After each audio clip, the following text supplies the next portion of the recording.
කොන්දේ වේදනාවක් තියෙනකොට ඒ වගේම කොන්දේ හිප් එකේ වේදනාවක් තියෙනකොට තියෙන තවත් තද වෙන මාංශපේශියක් තමයි පිරිෆෝමිස් කියන මේ මාංශපේශිය. ගොඩක් වෙලාවට අපි ඉඳගෙන ඉන්නකොට ඉඳගන්නේ මේ පිරිෆෝමිස් කියන මේ යට තියෙන මාංශපේශිය.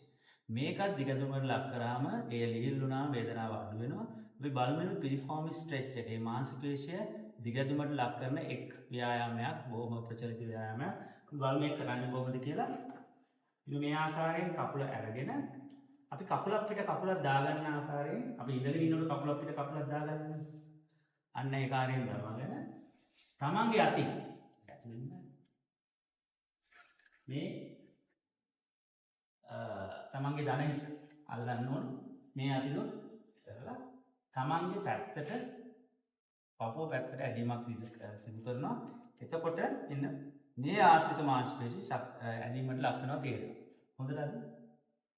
හුස්ම ඉහළ පහළ ගනිමින් හුස්ම අල්ලන් ඉන්නේ නැතුව මේ දිගදුමකට ලක් කරනකොට මෙන්න මේ ආකාරයට මෙය ඇදීමට ලක් වෙනවා අපිට තේරෙනවා. දැන් සමහරලාට අපි ටිකක් වයසයි නම් මේක කරලා නැත්නම් අපිට මේක කරන්න අමාරුයි. එතකොට අපි කියන්නේ මෙහෙම අල්ලන්න බැයි නම් මෙතනින් අපි පොඩි තුවායක් වගේ දාලා තුවාය මේක වටේ දාලා උනත් මේ වගේ ඇදීමට ලක් කරන්න පුළුවන් මේ ආකාරය.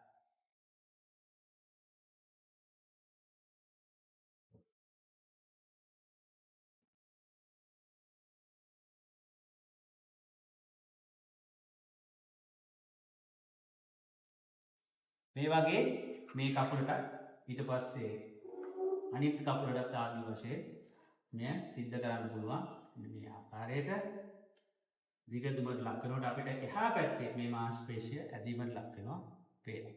මේ වගේ එක කකුලට 10 සැරයක් අනිත් කකුලට 10 සැරයක් මේ ආකාරයෙන් එක කකුලට 20 සැරයක් ඔයාලට මේ ව්‍යායාමය සිද්ධ කරන්න පුළුවන්.